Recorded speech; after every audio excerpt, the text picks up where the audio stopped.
IMF का जो हम रोनर होते हैं कि आईएमएफ की शराइत है, मजबूरी है। आईएमएफ को तो सिर्फ अपनी किस्तें चाहिए ना, आईएमएफ भी अंधी तो नहीं है। आईएमएफ के पास आपका पल बल का रिकॉर्ड है, एक एक पाई का रिकॉर्ड है। आईएमएफ ने आपको $3 अरब दिए और अगले साल $23 अरब वापस करने। तो आईएमएफ को क्या पता नहीं कि $23 अरब कहां से वापस करेंगे? इनकी जरूरत नहीं है, कहां से करेंगे पैसे वापस। आईएमएफ ने $23 अरब जमा करने के लिए आपको फार्मूला बता दिया, टैक्स लगा दीजिए, ये कर दीजिए। आईएमएफ के नाम पर आपके ऊपर टैक्स लग रहे हैं। आईएमएफ की भी कंडीशन होगी।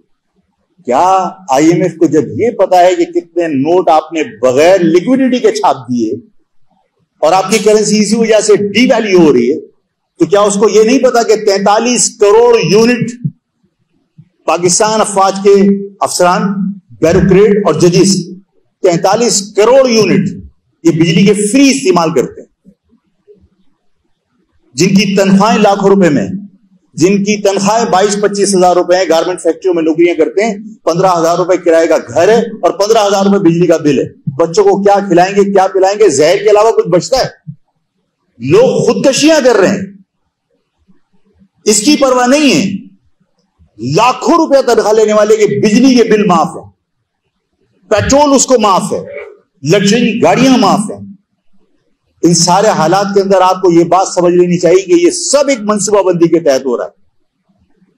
जो बात आज मैं कहने जा रहा हूं, ये बहुत हिम्मत करके मैं ये बात आपको समझाना चाह रहा हूं। जाहिर है कि कोई सब्सटेंशियल एविडेंस ऐसा नहीं कि जो मैं कहूंगी ये लो एविडेंस, लेकिन सीधी बात यह है कि जो कुछ हो रहा है ये हमें उस तरफ धकेला जा रहा है कि जिस वक्त आपसे कोई बैनुल अक़वामी ताकतें ये कहेंगी कि ये पैसे नहीं दे सकते हो, अपना न्यूक्लियर प्रोग्राम कैप कर दो, ये न्यूक्लियर प्रोग्राम हमारे हवाले कर दो, हम सारे कर्ज माफ कर देंगे।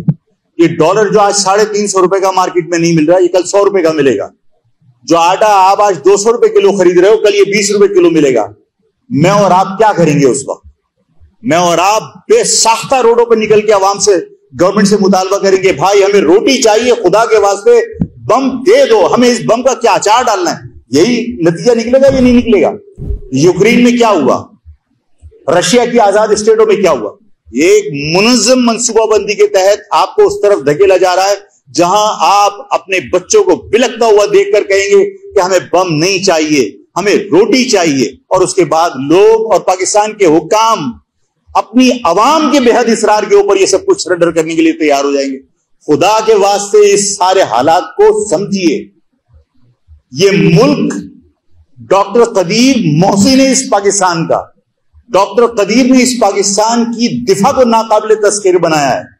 आज उसके उस एहसान को मिट्टी में मिलाकर अगर खुदा न खास्ता एक साजिश के तहत आपको मजबूर कर दिया जाए, पाकिस्तान के हुक्मरान भी इस साजिश में शरीक है, सिर्फ आईएमएफ नहीं है।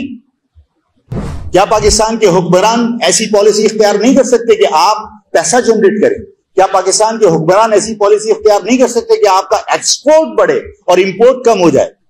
आप पाकिस्तान के अंदर ऐसी हिकमत अमली इख्तियार नहीं कर सकते कि आपका तालीमी याफ्ता तबका, जो ब्रेन है, जो इस पाकिस्तान का दिमाग है, वो इस पाकिस्तान से बाहर ना जाए, बल्कि अपनी सलाहियतों से इस पाकिस्तान को मुआशी तौर पर मजबूत करे? ऐसी पॉलिसी नहीं बना सकते? बना सकते हैं, लेकिन नहीं बनाना चाहते, इसलिए कि वो आईएमएफ के उस प्रोग्राम के मुताबिक उस पर अमल करना चाहते हैं कि पाकिस्तान की अवाम भूख के मारे बाहर निकले और मुतालबा करे कि हमें एटम बम नहीं चाहिए, हमें सिर्फ रोटी चाहिए, हमारे बच्चे बिलख रहे हैं। ऐसे नतीजे में पाकिस्तान अपने दिफा से अगर महरूम हो गया, खुदा ना करे, तो इस पाकिस्तान की सलामती का कौन जिम्मेदार होगा? इस पाकिस्तान को बचाने के लिए कौन कन्वेंशनल जंग लड़ेगा? ये वक्त नहीं है कि दोबारा 303 से आप जंग लड़ लो। ये पाकिस्तान का दिफा, ये डॉक्टर कदीर मोहसिन पाकिस्तान, उसकी कुर्बानियों का नतीजा है कि आज इस एटम बम की वजह से इंडिया आपकी तरफ मैली आंख से नहीं देखता। लेकिन अगर आप बैरूनी ताकतों के ईमा पर, बैरूनी ताकतों के इशारे पर, अपने जाती लालच की बुनियाद के ऊपर अगर आप पाकिस्तान को उस मुकाम पर पहुंचा दोगे कि जहां अवाम निकल कर ये कहे कि हमें बम नहीं चाहिए, रोटी चाहिए, और खुदा ना करे इसी पाकिस्तान की अवाम की इस ख्वाहिश को बुनियाद बनाकर अगर ये सरेंडर कर दिया जाए, तो इस पाकिस्तान की सालमियत उसका कोई जिम्मेदार नहीं होगा। उसको पाकिस्तान की सालमियत को कोई बचा नहीं सकता। किस पोजीशन में आप, किन हालात से गुजर रहे हैं आप, इस अवाम को आपने भरोसा नहीं दिया, इस अवाम के दिलों में खौफ पैदा कर दिया, इस अवाम के लोगों के दिलों में नफरत पैदा कर दी। उसके बाद मैंने 1000 मर्तबा कहा, फिर कहता हूं कि किसी भी मुल्क, ये पाकिस्तान की बात नहीं कर रहा, पाकिस्तान के लोग वाघा बॉर्डर पर सिर्फ टांगे उठा सकते, उस पर फख्र कर सकते हैं। कभी कोई टेक्नोलॉजी के ऊपर आपने तवज्जो दी? कभी अपने दिफा को साइंसी बुनियादों पर मजबूत करने की कोशिश की? आप जोर से जमीन पे पाऊं। मैं ये बात इसलिए कह रहा हूं कि इस मुल्क की फौज हो, इस मुल्क का इदारा हो, इस मुल्क की हुकूमत हो, इस मुल्क का पुलिस वाला हो, मेरा पुलिस वाला मेरा फौजी है।